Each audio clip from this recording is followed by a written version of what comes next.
गीला गीला चलिए।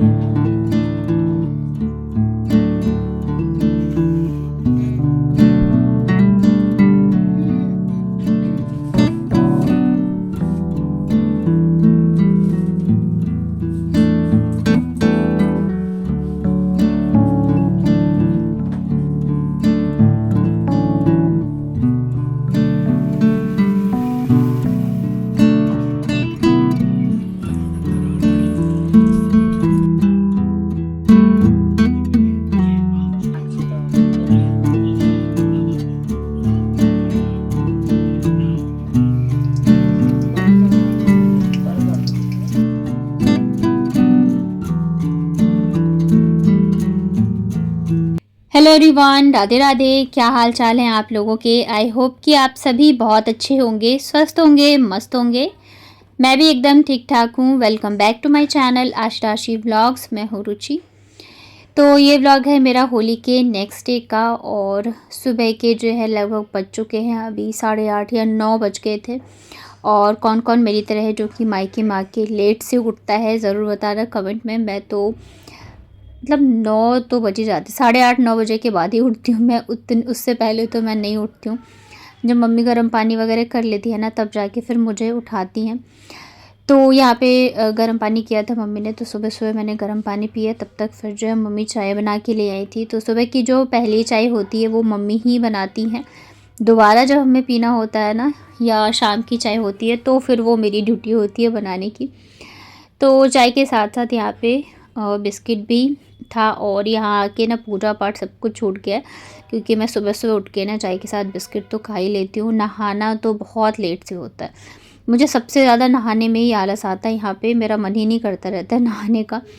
बहुत ज़्यादा लेट होता है ना, तभी जाके फिर मैं नहाती हूँ, या तो कहीं अगर मुझे जाना हो, निकलना हो, तभी जाके मैं सुबह सुबह नहा धो के रेडी हो जाती हूँ। तो व्लॉग को आगे देखने से पहले अगर आपको मेरे व्लॉग्स अच्छे लगते हैं तो प्लीज़ मेरे व्लॉग को लाइक करिएगा। मेरे चैनल पे अगर आप पहली बार आए हो तो चैनल को कर लीजिएगा सब्सक्राइब। हाइप का ऑप्शन अगर दिख रहा हो तो हाइप भी ज़रूर से करना। तो यहाँ पे आशी भी उठ के आ गई थी इसी वाले रूम में। बाबू जो है वो थोड़ा सा लेट ही उठती है। बच्चों को भी मैं इतनी जल्दी नहीं उठाती हूँ। मतलब जब तक वो खुद से ना उठे तो मैं उठाती भी नहीं रहती हूँ, ताकि मैं भी थोड़ा सा चैन से रह सकूँ। तो यहाँ पे सुबह सुबह ही ना आ गया था मेरा एक पार्सल। तो ये पता है पार्सल की इतनी बुरी हालत, इतने बुरे कंडीशन में आया है ना, कि मतलब मैं आपको क्या बताऊं। पहले तो मुझे लगा कि शायद मतलब होता है ना कई बार फ्रॉड की, निकाल के सामान फिर वापस से चिपका देते हैं, कहीं वही तो नहीं है, क्योंकि एकदम ऐसा गीला गीला सा लग रहा था। पर जब मैंने इसको ओपन किया ना, तो पता चला कि इसमें जो प्रोडक्ट आया था फेस वॉश, वो पूरा खुल चुका है। और सारा फेस वॉश जो इसी के अंदर निकल चुका है। मतलब ये जो डब्बा, मतलब पाउच जो भी बोलते हैं यार इसको, ट्यूब, वो पूरा खाली हो चुका था। और ये पार्सल जो है मेरा अमेज़न का था। ये तो अच्छा है कि ये कोलैब का था, नहीं तो मेरा ही नुकसान होता यहाँ पे। इस वाले पार्सल के लिए ना इतना ज़्यादा माथाफोड़ी करना पड़ा मुझे कि मैं क्या बताऊँ। पहले ये ना आने वाला था जयपुर में ही, फिर वहाँ पे इतनी ज़्यादा चीज़ें हुई, नहीं आया। फिर मैंने यहाँ का एड्रेस डाला, अब यहाँ पे आया भी है ना, तो इसी इतने गंदे कंडीशन में आया है। बट क्या कर सकते हैं अभी। तो यहाँ पे फिर मैं लग गई थी नाश्ता करने में। यहाँ पे ना 2-3 बार तो नाश्ता हो ही जाता है, क्योंकि थोड़ा थोड़ा करके खाते रहते हैं। कल जो पुआ बना था ना, तो वो पुआ भी रखा था, तो पहले पुआ खाया। उसके बाद ना फिर मैंने बनाया था झालमुड़ी। यहाँ आके झालमुड़ी ना खाओ तो फिर तो क्या ही बताओ, बहुत टेस्टी बनता है। मैं इसकी रेसिपी शेयर करूँगी। तो नाश्ता कर ही रही थी मैं, इतनी देर में ना फिर दूध जो है ऑर्डर किया था, तो वो भी आ गया था फ़्लिपकार्ट से। मैंने जो फ़्लिपकार्ट मिनट्स वाला होता है ना, उससे ऑर्डर किया था। तो दूध लेके आने के बाद फिर बारी आ गई थी चाय की। तो जैसे मैंने बताया, जब दूसरी बार चाय बनती है तो फिर मम्मी बोलती है कि तुम ही बनाओ। तो फिर यहाँ पे मैंने मेरे लिए और मम्मी के लिए चाय बनाई थी। बच्चे भी मतलब नाश्ता उनका भी ऐसे ही चलता रहता है। जब तक खाना होता है तब तक वो थोड़ा थोड़ा करके कुछ ऐसे ही खाते रहते हैं हम लोग। तो यहाँ पे फिर मैं चाय लेके आ गई थी। चाय पीने के बाद ना, अभी आए हुए मुझे हो गए हैं 2-3 दिन, और मैंने सोचा चलो अब थोड़ा बहुत काम भी स्टार्ट किया जाए। तो मैं आ गई थी भाई वाले रूम में। तो इस रूम में ना वो पढ़ाई वगैरह करता है। मैं नहीं रहती थी तब वो इसी रूम में सोता था। अभी मैं आ गई हूँ ना, तो उसका रूम पे मैंने कब्जा कर लिया। तो रात को हम लोग इसी में सोते हैं। बाकी पूरे दिन सब जो है उसी वाले रूम में रहते हैं, क्योंकि एक ही रूम में अच्छा लगता है, तो बस रात को ही सोने में यूज़ होता है। वो ऑफ़िस से आता है ना, तो फिर वो इसी रूम में रहता है जब तक कि सोने का टाइम ना हो। तो मैंने सोचा आज इस रूम को थोड़ा-सा सेट करती हूँ, और मेरा हमेशा का है, मैं जब भी मायके आती हूँ तो मैं ना सारे रूम, किचन, हर चीज़ को एक बार अच्छे तरीके से क्लीन करती हूँ, सेट करती हूँ। मुझे अच्छा लगता है। तो आज जो है इसी रूम की बारी है, तो धीरे-धीरे करके करूँगी। मायके में पता है क्या होता है, आपके ऊपर प्रेशर नहीं होता है किसी भी काम को लेके। आप करते हो तो उसे अपनी मर्ज़ी से करते हो, अपनी खुशी से करते हो। अगर आप नहीं भी करते हो तब भी कोई दिक्कत नहीं होती है। और मतलब एक होता है ना फ्री माइंड, काम तो देखो काम करने में कोई दिक्कत नहीं होती है, चाहे आप कहीं भी रहो करो। और मुझे तो अब खाली बैठे अच्छा भी नहीं लगता है, बट वो जो माइंड में प्रेशर होता है ना चीज़ों का, उससे हमें परेशानी होती है। तो मायके में ये होता है कि आपको किसी चीज़ का प्रेशर नहीं है। ख़ास करके सबसे बड़ी चीज़ पता है क्या है, कि खाना, नाश्ता, इन सब चीज़ों की टेंशन नहीं होती, और सबसे बड़ी टेंशन यही है, चाहे आप ससुराल में रहो, चाहे आप अकेले रह रहे हो, सुबह उठो तब से लेके रात को सोते-सोते तक सिर्फ़ एक ही चीज़ दिमाग में चलती है, लंच में क्या देना है, खाने में क्या बनाना है, नाश्ते में क्या बनाना है, और भी बहुत सारी चीज़ें चलती रहती हैं। तो ये होता है कि जब हम मायके आते हैं तो हम टेंशन फ्री होके रहते हैं, तो इस वजह से जो है ना हमारा मतलब जो रियल हम होते हैं ना, वो मतलब दिखते हैं, और चेहरे की जो है ना खुशी वो एक अलग ही लेवल की होती है। तो आज मैं ये काम भी खुद से ही कर रही थी, क्योंकि मेरा मन था मैं रूम सेट करूँ ये वाला। तो सबसे पहले तो जो है मैंने रज़ाई वगैरह फ़ोल्ड करी। वैसे तो रज़ाई ओढ़ने का टाइम अभी रह नहीं गया है, लेकिन मम्मी जो है ना अभी कवर धोएँगी, उसके बाद रखेंगी, तो धुला नहीं है, तो इस वजह से रज़ाई जो है अभी रखी हुई थी। तो उसको मैंने हटाया, और बेडशीट भी वूलन वाली बिछी थी, तो बेडशीट भी मैंने चेंज कर दी है कॉटन वाली, क्योंकि अब तो रात को हम लोग पंखा चला के सोने लग गए हैं, गर्मी लगती है नहीं तो, इस वजह से। तो यहाँ पे बेडशीट चेंज कर दी है, और पता है अब मतलब 1-2 दिन रुक के मैं ना बाहर निकलूँगी, जहाँ-जहाँ मेरे को जाना है, जो भी काम है वो सब मैं करूँगी, क्योंकि मायके में दिन का बिल्कुल पता नहीं चलता है कि कब आपके जाने का टाइम हो गया। फिर ना बस मन में पछतावा ही पछतावा रह जाता है, यहाँ नहीं गए, वहाँ नहीं गए, ये नहीं कर पाए, वो नहीं कर पाए। तो इसलिए अच्छा है कि टाइम रहते सारी ही चीज़ें कर लो।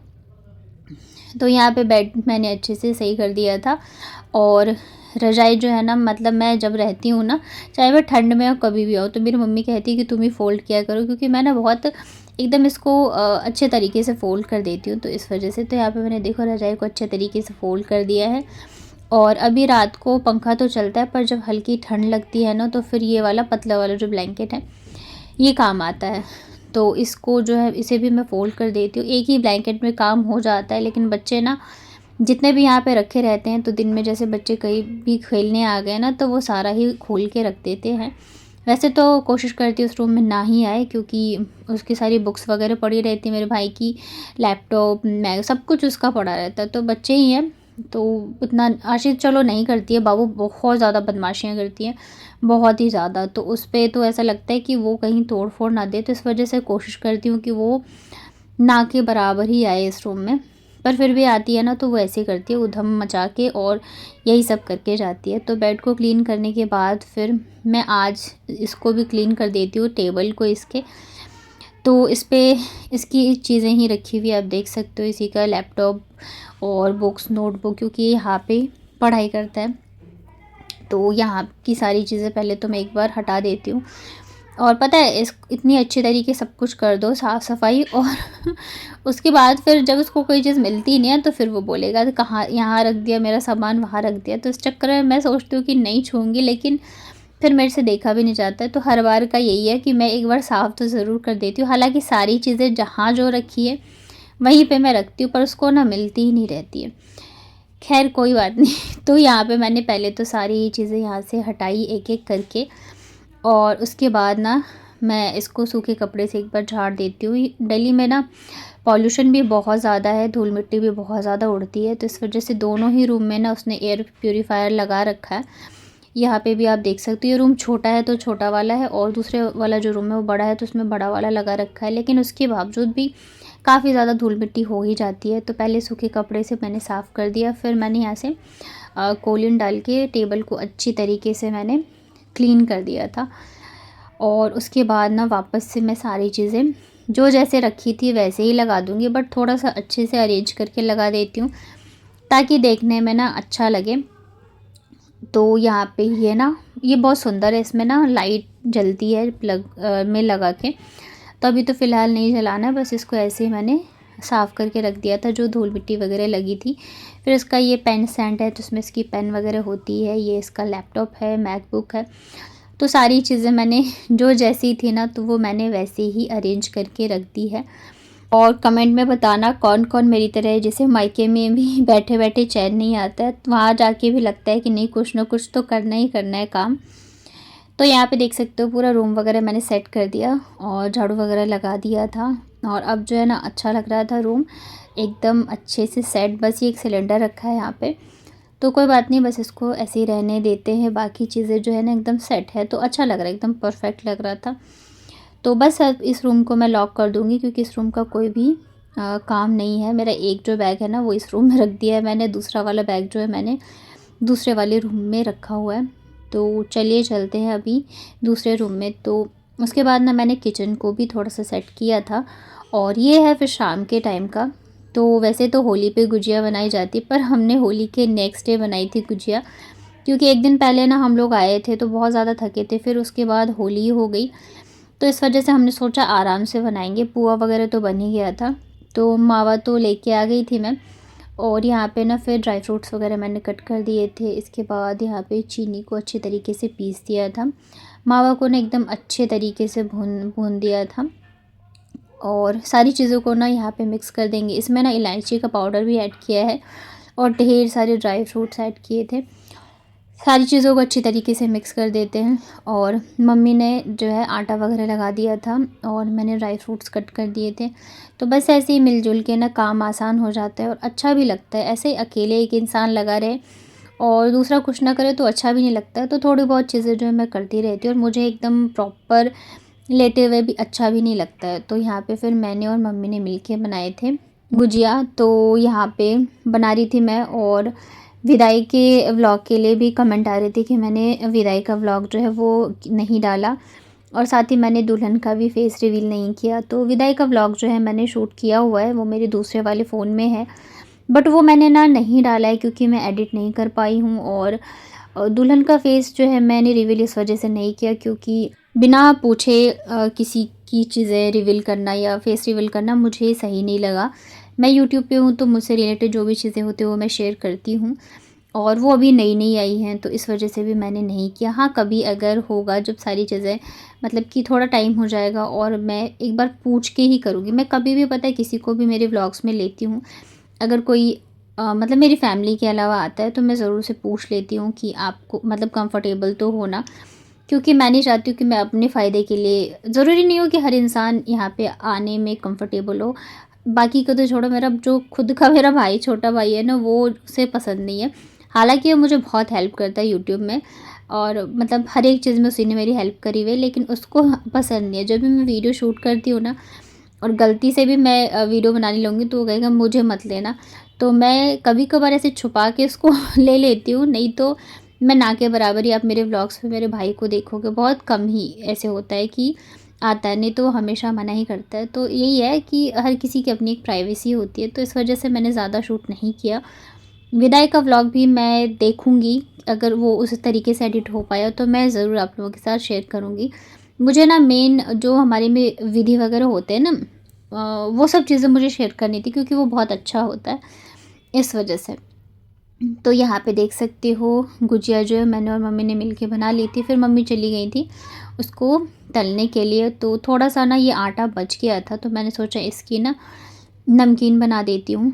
तो इसमें ना हमने आटा जो है लगाया था गुजिया के लिए, तो नमक वगैरह नहीं डाला है। तो मैंने सोचा इसकी ना ऐसे मैंने 2 रोटियों के जैसे बेल लिया था, पतला पतला।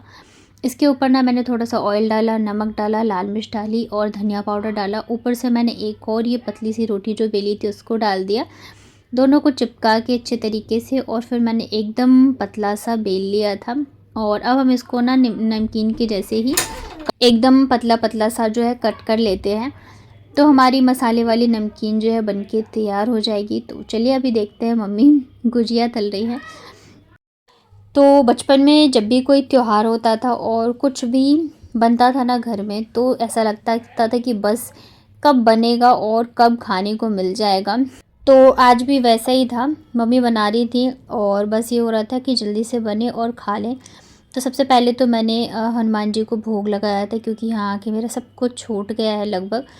तो मुझे याद आ गया, तो सबसे पहले मैंने उन्हीं को भोग लगाया। पता है, जब हम खुद से सारी चीज़ें करते हैं, बनाते हैं ना, तो बनाते बनाते ही हमारा मन भर जाता है, फिर खाने की उतनी इच्छा नहीं रह जाती है। लेकिन जब मम्मी बनाती है ना, तब फिर वही रहता है कि बस मतलब खाने में टेस्ट आता है और अच्छा भी लगता है। तो फाइनली यहाँ पे सारी गुजिया जो है वो बनके रेडी हो गई है। बाकी के जो है मम्मी अभी तल रही थी, और नमकीन तो बस थोड़े से ही बनाए थे हमने। फिर गर्मा गर्म खाया हम लोगों ने गुजिया, जो कि बहुत ज़्यादा टेस्टी बने थे। तो यही था मेरा आज का व्लॉग। आई होप कि आप लोगों को पसंद आया होगा। वीडियो पसंद आता है तो प्लीज़ वीडियो को लाइक करिएगा। मेरे चैनल पे अगर आप पहली बार आए हो तो चैनल को कर लीजिएगा सब्सक्राइब। हाइप का ऑप्शन अगर दिख रहा हो तो हाइप भी ज़रूर से करना। मिलती हूँ फिर कल के व्लॉग में, तब तक अपना ध्यान रखिए, स्वस्थ रहिए और मस्त रहिए।